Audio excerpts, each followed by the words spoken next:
தமிழக அரசின் விலையில்லா இலவச வேட்டி சேலை உற்பத்தியை ஜூன் முதல் வாரத்தில் தொடங்க தமிழக அரசாணை வெளியிட விசைத்தறி உரிமையாளர்கள் கோரிக்கை வைத்துள்ளனர்.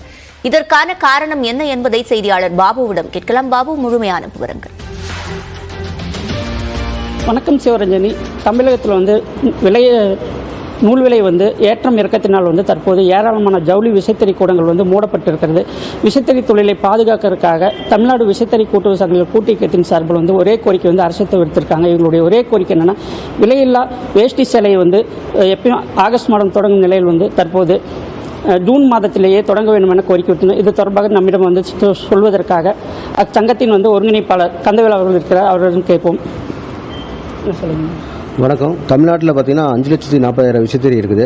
அதில் பார்த்தீங்கன்னா பெரும்பாலும் இன்றைக்கி நூல் விலை ஏற்ற இருக்கனால பார்த்தீங்கன்னா பெரும்பாலும் எல்லா விசைத்தறியும் இன்றைக்கி பாதிக்கு மேலே இன்றைக்கி நிறுத்திட்டோம். ஒரு ஷிஃப்ட் ஓட்டுறோம், பாதி வேறு 2 நாள் நிறுத்தி வச்சுருக்கிறோம். எப்பவும் பார்த்தீங்கன்னா தமிழ்நாடு அரசு சார்பில் பார்த்தீங்கன்னா இலவச வேட்டி சேலை எங்களுக்கு ஆகஸ்ட் மாதம் தான் கொடுப்பாங்க. இந்த தடவை முன்கூட்டியே ஜூன் மாதம் அது கூட அரசாணை வெளியிட்டு டெண்டர் கொடுத்து அதன் மூலமாக எங்களுக்கு ஜூலை முதல் வாரத்திலேயே எங்களுக்கு இலவச வேட்டி சேலை எங்களுக்கு உற்பத்திக்கு உண்டான பணியை ஆரம்பிச்சிட்டாங்கன்னா நாங்கள் டிசம்பர் 25க்குள்ளே முடிச்சு தந்துடுவோம். இதன் மூலம் பார்த்தீங்கன்னா மொத்தம் 1,73,00,000 வேஷ்டி, 1,68,00,000 சேலை வருது. இதில் பார்த்தீங்கன்னா விசைத்தறி பார்த்தீங்கன்னா 1,40,00,000 வேஷ்டி, 1,40,00,000 சேலை ஓட்டுறோம். இதன் மூலம் பார்த்தீங்கன்னா ஈரோடு, திருச்செங்கோடு பார்த்தீங்கன்னா 80% உற்பத்தி நாங்கள் செஞ்சு தரோம்.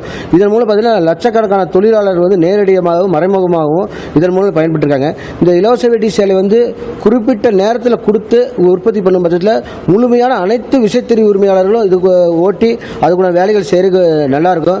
அதே மாதிரி பார்த்தீங்கன்னா கடந்த 2019 எங்களுக்கு கூலி உயர்வு கொடுத்தாங்க. அந்த கூலி உயர்வு 30% கூலி உயர்வு வேணும்னு சொல்கிறோம். அந்த கூலி உயர்வை இந்த வருஷம் அரசாணை பிறப்பிக்கும் போதே பட்ஜெட் ஒதுக்கும் போது அரசாணையில் அந்த கூலி உயர்வை சேர்ந்து உயர்த்தி கொடுத்துட்டு அதே மாதிரி முழுமையாக இலவச வேட்டி சேலை உற்பத்தி. விவரங்களை முழுமையாக வழங்கியமைக்கு நன்றி பாபு.